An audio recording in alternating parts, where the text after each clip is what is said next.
All right, it's time to begin. I'll start us off with a little bit of a review and then let Larson kind of lead us into tonight's material. We're going to back up a little bit. We have been telling a story that kind of fit into our return and rebuilding Bible period. If you remember, we started talking about the return and rebuilding. We talked about Daniel in captivity, and speaking of him, who was the prophet that prophesied that the people would be coming back home in 70 years? You remember who prophesied that? It was Jeremiah, yes. So just like Jeremiah prophesied, that is going to happen. And we see that in the opening part of the book of Ezra. And in chapter 1, we saw where King Cyrus of Persia allowed the people to go back home. And he didn't just allow them to go back home. He allowed all people that were there in captivity from all places to go back home. But the people that went back to Jerusalem were specifically to go back to do what? Rebuild the temple. And they went back there, and at first things went really, really well. And they began to offer sacrifices and got to work laying the foundation of the temple.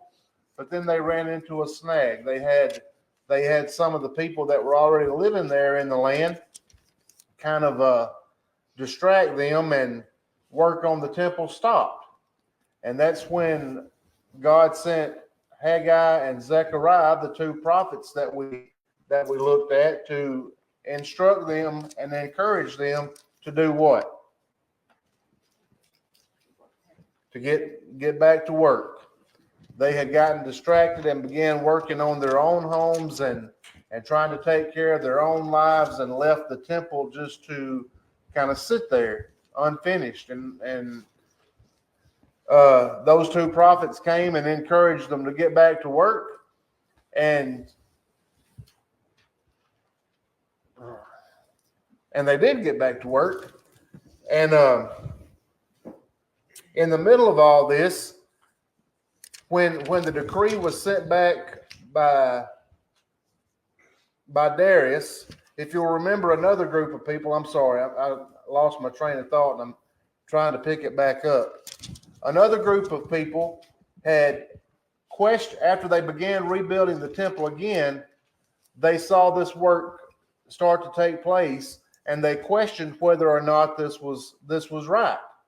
So they sent word to the king of Persia, and he sent word. He looked in the record book, right?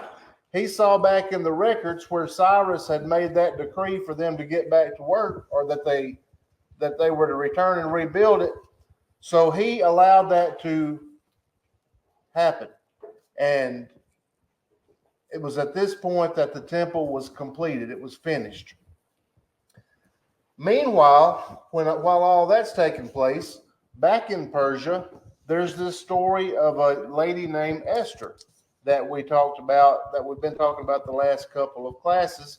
And basically what that story was a story of how the Jews as a people were kind of saved from being annihilated through the providence of God. And that worked through Queen Esther, who was queen to Xerxes at the time, or Ahasuerus, queen to him. That worked through him and her cousin Mordecai. And it was this Xerxes, or this Ahasuerus, his son is going to reign after him, and his name is going to be Artaxerxes the first. And as we come back to the book of Ezra here in chapter 7, it is Ahasuerus' son, Artaxerxes the first, that is going to be in power here that we see. Yeah. So we come to chapter 7, and I think we're probably, 516 was our last date at the end of 6, and we will move to about 458. So what's that? Almost 60 years after we leave off. So it's really interesting when we pick up in chapter 7. Ezra, I think Ezra writes the book of Ezra because most of the book he's writing it from kind of he's talking about what they did. But there's a few places, and we'll see this in chapter 7, where he kind of interjects himself into the story. I think it's kind of like what goes on with the book of Nehemiah. And it may be that Ezra's writing both of them, or maybe Nehemiah is picking up with that second book and writing, but we'll notice some of that along the way. Any thoughts, questions, comments before we jump into Ezra chapter 7? All right, so we're introduced to Ezra at the beginning of chapter 7, and we kind of get his record there. And what family is he from? What kind of family is he from?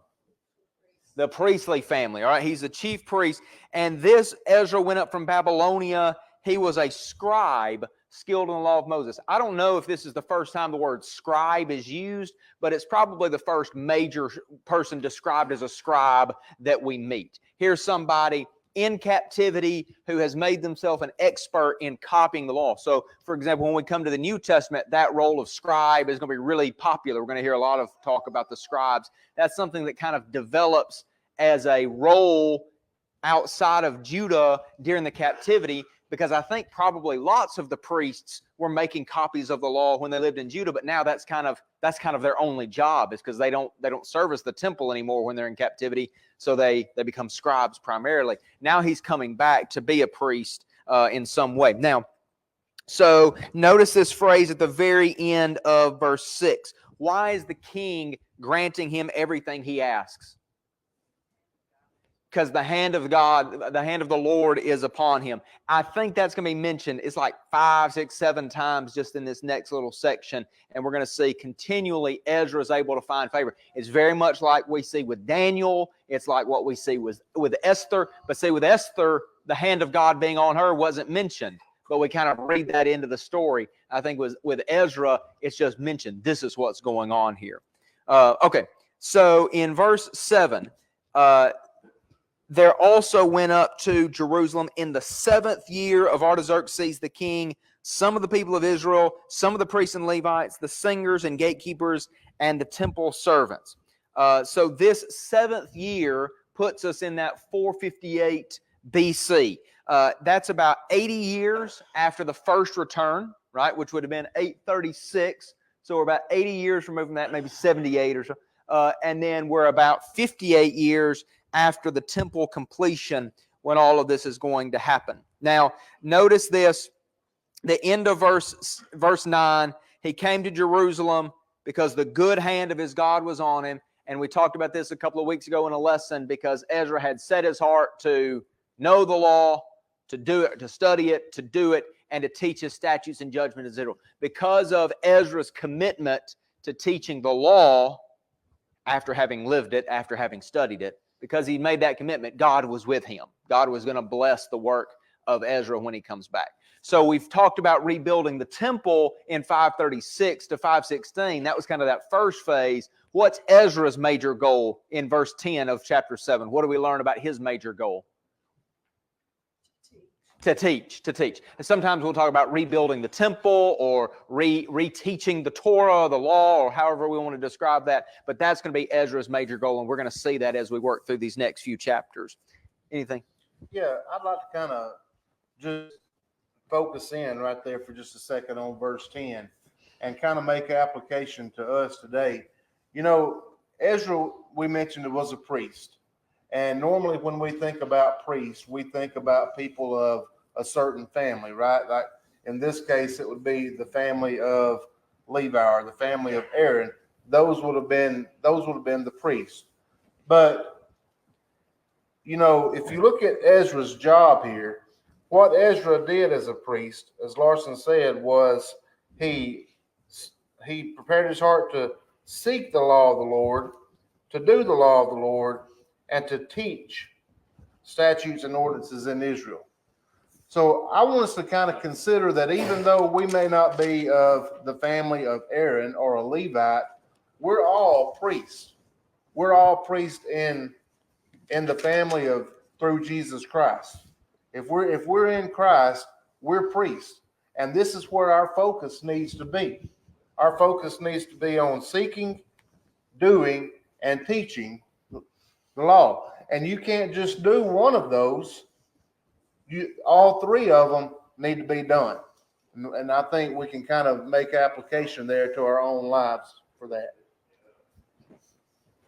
Very good. Yes, sir. I was just going to say, I agree with what you're saying because I think it's easy for us to get caught up in being good students of the Bible. But if we don't do anything with it, then it's just knowledge.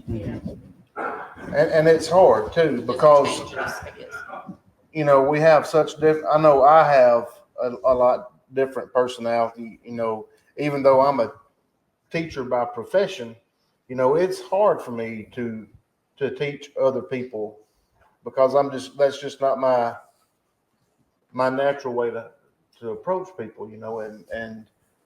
But we've still got to be working toward being able to do that. Yeah, and there will be different channels that we're able to do that in different scenarios in which that happens, and public and private and personal and things like that. So we want to look for those ways where it is possible for us to do that. That's good. Okay, so anybody else through verse 10?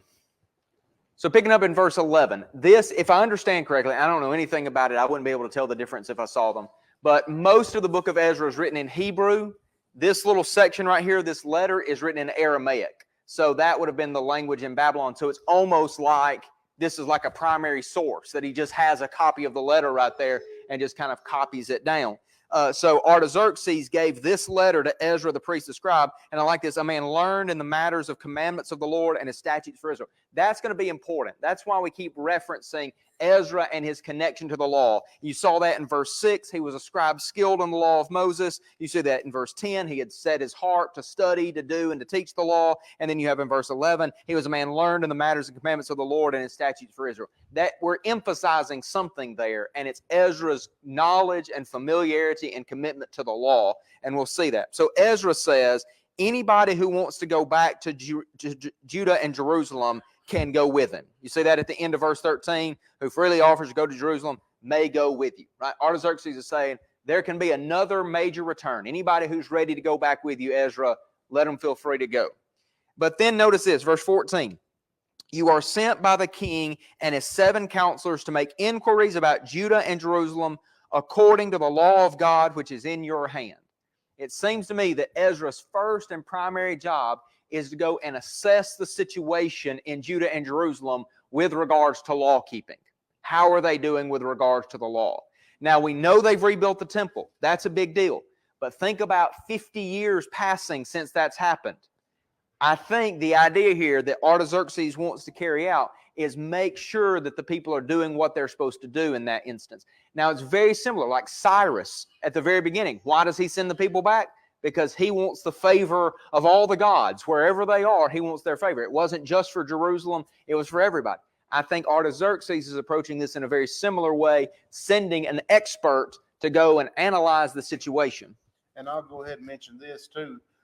It's a good thing that he did. Yes, that's right. Because I think we can imply here when we get to chapter 9, a couple of chapters over, a man like Ezra that is such a teacher is going to be very needed, because it's during this time right here that the people are not doing what they're supposed to be doing. And we're going to see that when we get over to chapter 9. That's exactly right. Okay. The last thing, I guess, to make a, not the last thing, but there's from verses, let's see, verse 15 all the way down to verse 20, there are these gifts and things entrusted to Ezra to take back. So you've got money that's given there. You're going to have sacrifices that are going to be given to him. You're going to have vessels that are going to be used in the house of God. And I like this in verse 20, whatever else is required for the house of your God, which it fails to provide, you may provide it out of the king's treasury. It looks to me that not only is the king saying here, you have the right to go and tell them what's right, to analyze the situation and then get it right, but we're going to give you the equipment to go through the processes, the rituals, the traditions that you need to go through. We're going to make sure all of that is supplied in abundance of silver, gold, free will offerings, sacrifices, whatever else you need in order to do that. And we'll see why that's the case in just a minute. But notice that Artaxerxes is being, I would say, gracious here, but he's doing this in a practical way as well, trying to give the people what they need. All right, anything through verse 20? You have anything you want to share with us? Well, you know, it's interesting. You can go all the way back to Nebuchadnezzar, and it's like we see a line of these kings that have somewhat of a respect for Jehovah God. That's right. Even though they may not worship him and they worship other gods, they have a respect for Jehovah God. Why do you think that's the case? What do they see?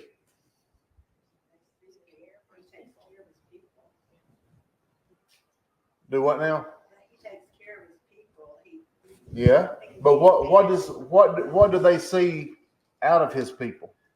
They see a faithfulness, don't they? And they see a people that are faithful to their God no matter what.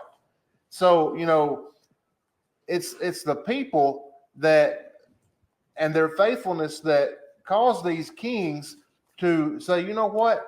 Maybe there is something to this Jehovah God. And I think, again, make an application into today's time. You know, our leaders, we may have times that our leaders are not always the godliest people. But we never know what through our faith that even though we may not be guided down the right path by them, they still are going to have, maybe will have a respect for God through what they see out of us. Maybe. Yeah. I think the book of 1 Peter makes that point several times, that like we will live in an age, but what do? We honor the king, we serve the Lord, and we try to live in such a way so that when we are facing persecution, that maybe they'll turn away from that, seeing the life that we're living. That's right. So we see God's hand being on Ezra. That's motivating a lot of Artaxerxes' actions, I think, is because of God working through them. So same thing with Cyrus, same thing with Nebuchadnezzar and others that, as Mr. Colby may mention. So verse 21, here we got this next paragraph. And I, Artaxerxes the king, make a decree to all the treasures in the province beyond the river. That would be talking about in the area where, so if you're riding from Jerusalem, beyond the river would be like where Artaxerxes is. But Artaxerxes is looking the other direction, right? He's saying beyond the river, talking about on the far side of the Euphrates, but that would be the far side where Israel and Judah are. He says, in that province, whatever Ezra the priest, the scribe of the law of God, see that emphasis again of heaven, requires of you, let it be done with all diligence. Up to 100 talents of silver, of wheat, 100 cores of wheat, 100 baths of wine, 100 baths of oil, and salt without prescribing how much. Whatever is decreed by the God of heaven, let it be done in full for the house of God of heaven. Now notice the reason. Lest his wrath be against the realm of the king and his sons. We also notify you that it shall not be lawful to impose tribute, custom, or toll on any one of the priests, the Levites, the singers, the doorkeepers, the temple servants, or other servants of this house of God. Artaxerxes is saying, get everything in order for the house. Make sure everything that Ezra says is carried out. Right? He is the guy who has the law in his hand. He knows what needs to be done. And they're not, the Levite priest class is going to be exempt from these taxes and anything like that so that they can serve in this house. Artaxerxes recognizes the importance of the temple in the service of the Jewish way of life and says, y'all are going to make sure that this is well taken care of. And notice the reason why at the end of verse 23, so that his wrath doesn't come on the realm of the king and his sons. Now, maybe we would say, well, Artaxerxes, you're kind of approaching this in a shallow way. You're doing this for Jerusalem, and you might do it for the church, for the temple in Damascus, and you might do it for the temple in Egypt. Okay, that's probably true. But in God's purposes, this works out for him to accomplish his people rebuilding the temple and being restored there to the land. So Artaxerxes is just approaching this in a practical way. Let's take care of everybody so that nobody's mad at me, so that none of the gods are mad at me. Yes, that might be a shallow way of approaching it. But for the Jews, it works out that the true God can be honored. That's right. Yeah. That's right. Yeah, and I would say this, it's the what it may be one of the benefits in like living in a country like we live in that up till now has offered wide religious freedom, right? Do I want people worshiping Buddha? No. Do I want people being Hindu? No, I don't. But if I'm able to take advantage of the religious freedom and do what God would have me to do, then it can be a blessing, right? It's better than the alternative of some other thing being imposed. So, yeah, Artaxerxes, is it great that other people are building temples to other gods? No, but they're going to take advantage of this moment and use it to honor the true God. So maybe that's a good. I think Persia probably is kind of a predecessor for the kind of ideas that we have. Like, let's just take care of all of it. Okay, well, if we want to be faithful, we can use that opportunity. If we don't want to be faithful, we can waste it, or we can use it. And there's not much in the pulpit that I think that the Bible teaches that I couldn't get up in the pulpit and say, and not have to fear being arrested. I don't think anything that the Bible teaches that I could right now. Now that may change, and when it changes, then we'll need courage. But we'll at least have to quit live streaming it, I guess. But right now, I can live stream it, and people can watch it all over the planet. And we live in an era of religious freedom, so that I'm able to do that. Maybe that's kind of what's going on in the Artaxerxes age. Is at least they can devote themselves to the Lord. That's right. That's exactly right. And maybe he doesn't know which one's the real God out there, but he sees something about Israel that's worth putting all this investment in Judah anyway. And as you go through to the end of the letter here, he's willing to go to any extent in order for them to do this. He instructs Ezra here to set up judges and magistrates over the people back in Jerusalem, and to make sure that the people back there are taught the law. Mm-hmm. And if they disobey it for any reason, then they are subject to punishment, and it says even to death. So he's willing to go to any extent to make sure that he doesn't make God mad at him, it seems. And like Karen said, that he's blessed through it. That's exactly right. Yeah. And notice in that little paragraph, verses 25 through 26, and Mr. Colby just mentioned, he mentions that they're experts in the law. That's who he should be appointing as judges, and whoever doesn't obey the law, right? So the law is right at the center of this. I love verses 27 and 28. This is Ezra's prayer. We've had chapter 7, things are working out great. Artaxerxes has written this wonderful letter. Verse 27, blessed be the Lord, the God of our fathers, who put such a thing as this into the heart of the king to beautify the house of the Lord that is in Jerusalem, and who extended to me his steadfast love before the king and his counselors, and before all the king's mighty officers. I took courage, for the hand of the Lord my God was on me, and I gathered the leading men from Israel to go up with me. Ezra is very thankful for this, and he thanks God that he would make Artaxerxes do this kind of thing, and he recognizes he has God's favor, so he says, I need to take advantage of this opportunity. He says, I took courage because God's hand was on me. All right, anything through chapter 7? Anything else we'd like to make mention of? All right, that's actually in Hebrew in the original, so the rest of it is in Aramaic, and then Ezra, as he writes it down in Hebrew. All right, so in chapter 8, just at the beginning, we just have a genealogy of some of the people who are going back with Ezra. We won't take the time to read all those names, but I do want to note a couple of the sons of Phinehas, verse 2.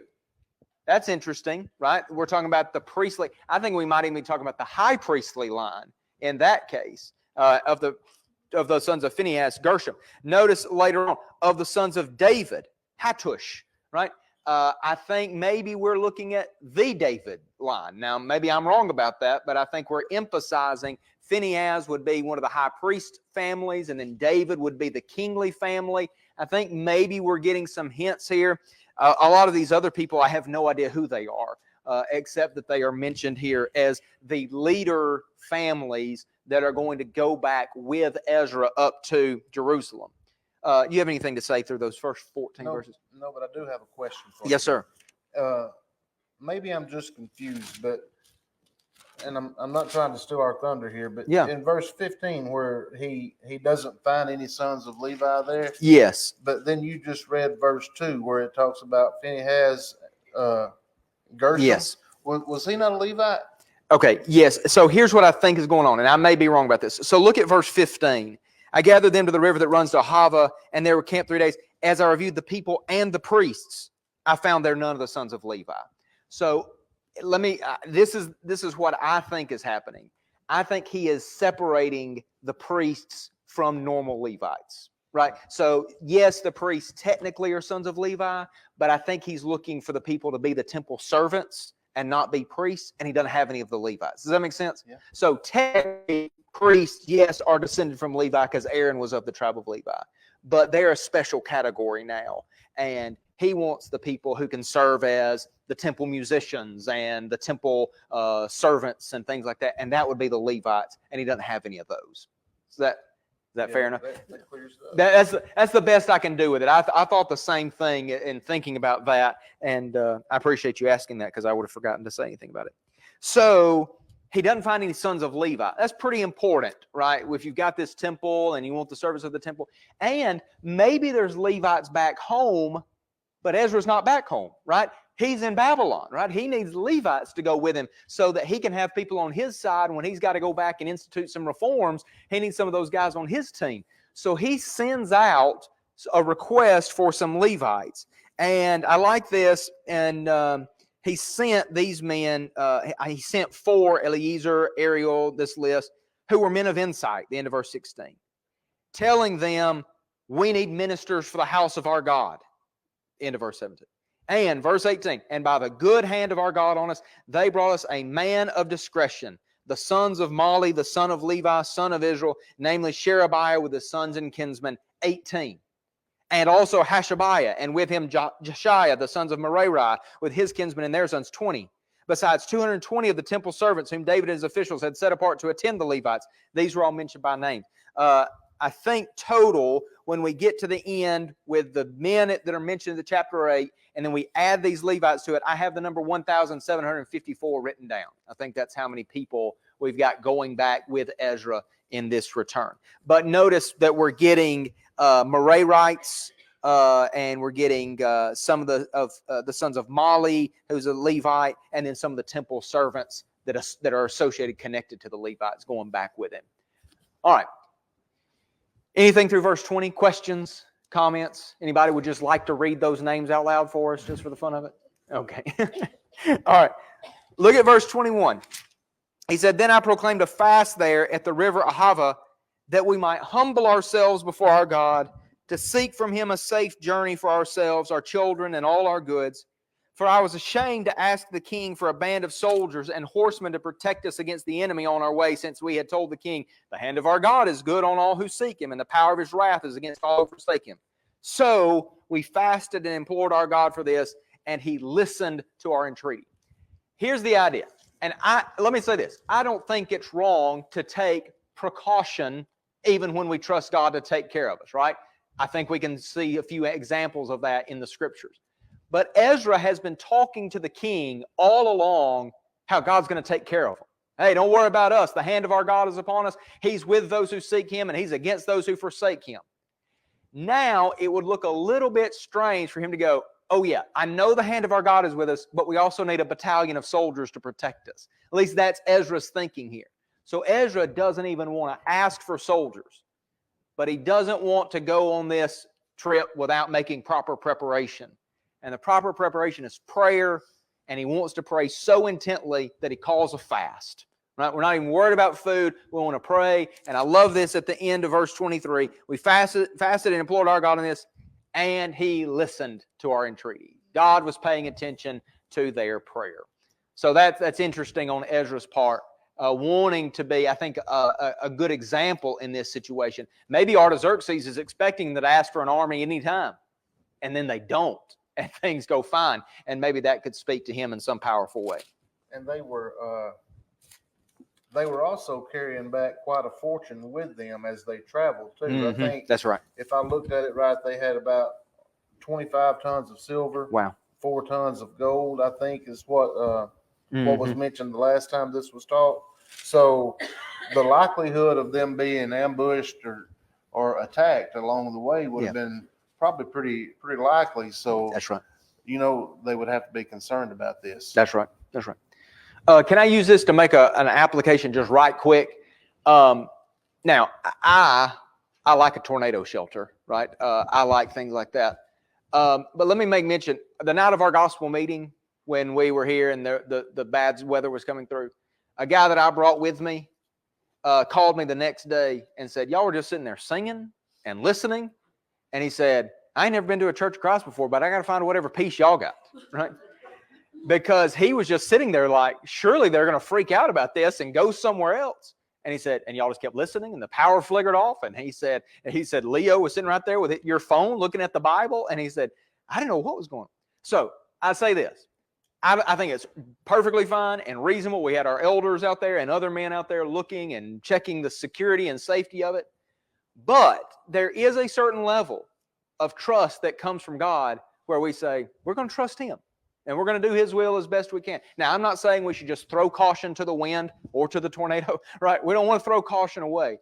But there is a confidence that comes by being one of the people of God that we can just entrust our lives to him. We can do what's best. We can do what's wise. But we pray and we lean on him. Ultimately recognize that we'll be preserved one way or the other. I'm not trying to throw my life away. But there's a confidence that comes from being one of the people of God.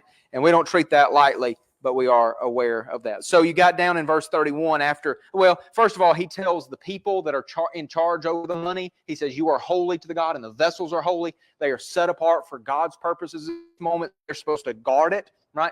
They're not being cavalier with this. They're not being loose with it. They are guarding it.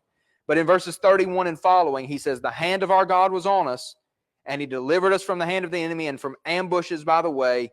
We came to Jerusalem, and there we remained 3 days. So he's going to be there longer than 3 days, but it's 3 days before they take any real activity. But they make it to Jerusalem. Here, God has protected them all the way across the Fertile Crescent from Persia all the way down into Jerusalem. And what an entrance that must have been, this crowd with these resources coming in. Okay. They're going to come. They're going to offer sacrifices. And they're going to deliver the king's commissions to the governor so that they will aid the people with regards to the taking care of God's house. Okay, any thoughts through chapter 8? That kind of sets us up for what's going to go on in chapters 9 and 10. Good? All right, you want to take us through some of that or however you want to go? So chapter 7 and 8 was basically just kind of a summary and of the return of Ezra and the people that went back with him. Chapter 9 is going to kind of shift gears a little bit.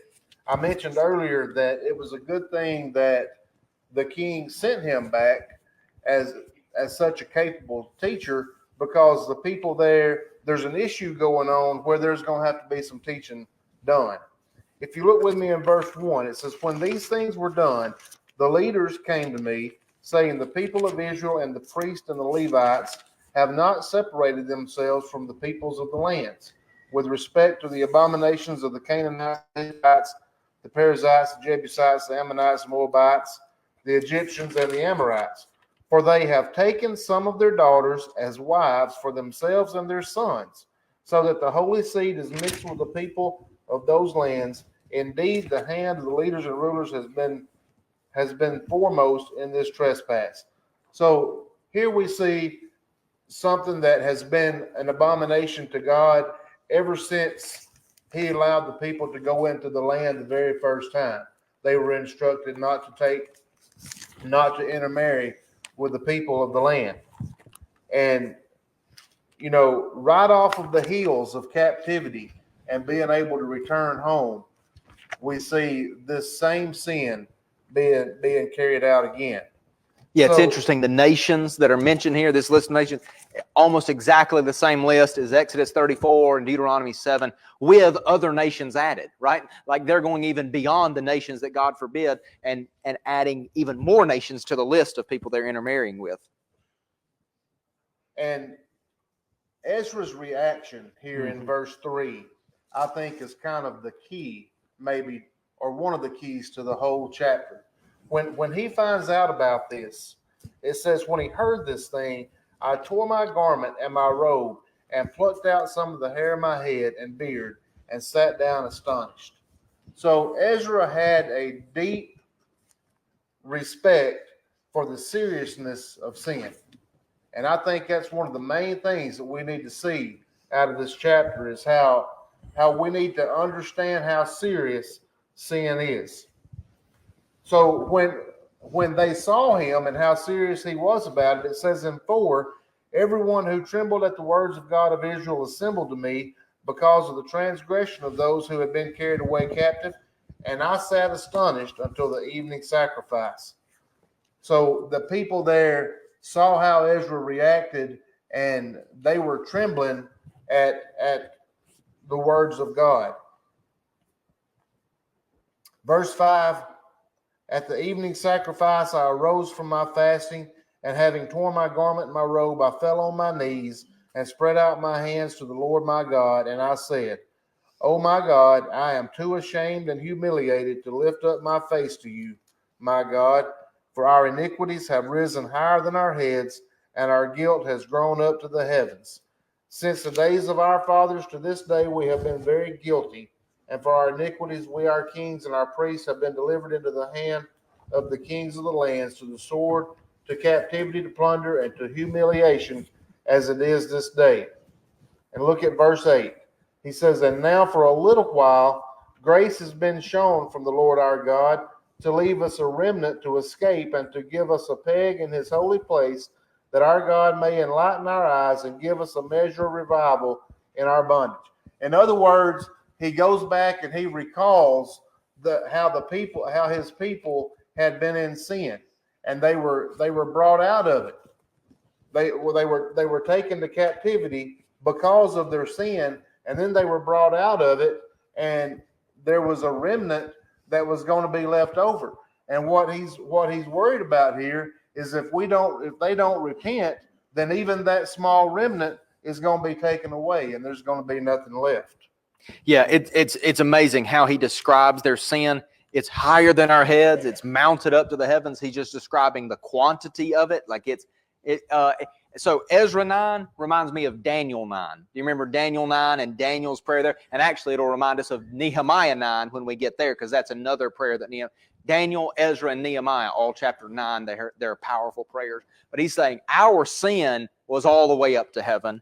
And then our history, it's not just the amount, but it's the longevity of it. Look how far back it's going. It's going back to the days of our fathers. And it's everybody in it. It's kings all the way down to the common people.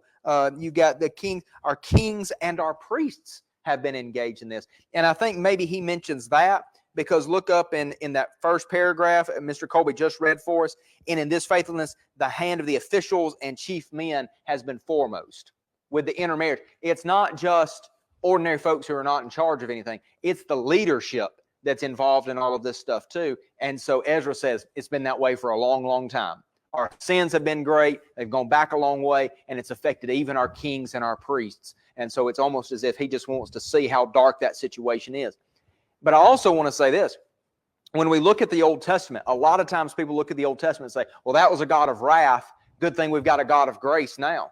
What did he show them? He showed them grace. My text says favor.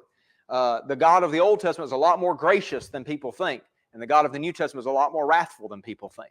And so what we need to see here is the law, the Torah, the law of Moses, was not in opposition to God's grace. In fact, the law was a grace. It was intended to rescue them, to bring them out of the worldliness of everybody else. But here he had to show them special grace because they did such a bad job with the law.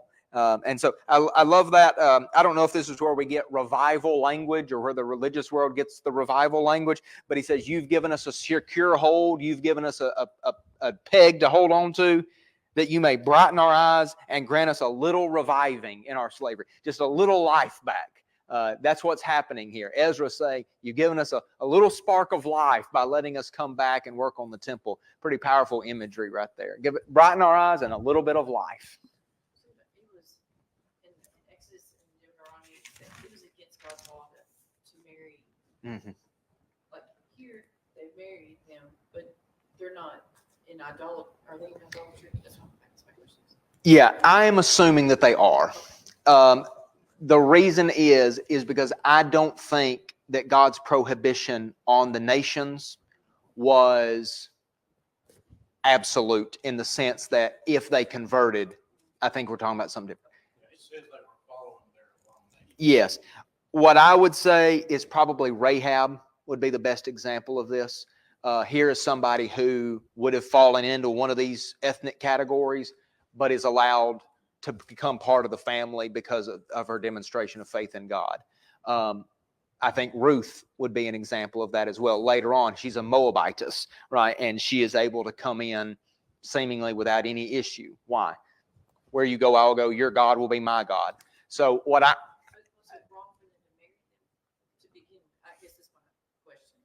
I would say it would be wrong for them to marry them as long as they maintain that status of Okay, Of- so if the of- spouse became the Jew or yeah, yeah. And I don't know exactly how to think of all that or conceive of all that. In this case, it doesn't seem like there's much room given for that. I think because Ezra just comes back and see how dangerous of a situation this is. So he just says, get rid of them, which is a challenging thing to wrestle with because it's women and children or spouses and children.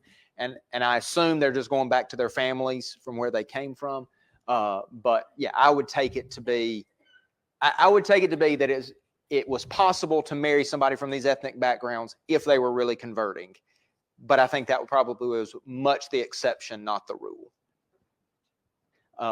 That's just my take on it right now. I could change my mind tomorrow. So, well, that is a good question. And I think that might have been exactly what the people in 1 Corinthians 7 were dealing with. So 1 Corinthians 7 is that passage about what do you do when you're a Christian and your spouse is an unbeliever. And I think that people may have been thinking about Ezra and this situation when they tried to answer that question and were saying, well, you got to get rid of them. And what's Paul's answer? If they're content to abide with you, you stay with them, right? I think Paul is making the explicit point, don't take an Ezra approach now in this moment. I think probably what Ezra does here is exactly right. We don't have like a divine seal of approval on this, but the way that Ezra is described as a man who had a good handle on the law and he takes this approach, I think it was the right thing for him to do. But in 1 Corinthians 7, I think Paul may be afraid that people are going to take an Ezra approach, get rid of their unbelieving spouse. And he's saying, if they want to walk away, let them walk away. So be it. But if they're content to stay with you, you stay with them and be faithful to the Lord in the middle of that. All right. So yes, I think the application I think is don't get married in a situation where the person you're marrying is an idolater. But the answer is not get rid of them as it was in this situation. It's to be faithful and ultimately hope that they obey the gospel too. Any questions or comments about that? You had different dispensations. Yes, that's right. And, with the old law, it was required of, purity Mm-hmm. as far as the race. And of course, that transfers over to spiritual purity in the New Testament. That's right. But That's right. not the same. That's exactly right. And I think especially in 1 Corinthians 7, I think probably we're dealing with people who were already married and then obey the gospel. Now, what do I do? And that would be maybe a difficult situation to be considering. But we have situations where somebody is faithful to the Lord and then their spouse falls away. Well, what do you do in that situation? And I think 1 Corinthians 7 is the statement there to say, be faithful to the Lord, and if they're content to live with you, then so be it. Now that creates challenges, I'm sure, creates difficulties, but I think that's basically what Paul says in 1 Corinthians 7. You're not, 1 Corinthians 7 says if they want to go, let them go. You're not obligated to chase them down if they don't want to be faithful to the Lord and they want to leave you. You're not obligated to pursue that marriage at the expense of your relationship with the Lord. So I think that's important. You want to summarize the end here? To finish up chapter 9, I think we can just say that Ezra looks back on the sin, and he looks back on their punishment for captivity by being took into captivity, and he says, God, even though you did that, it was little punishment compared to what we deserve. That's right. Look at verse 13 on that. It's a good summary of it. Yeah.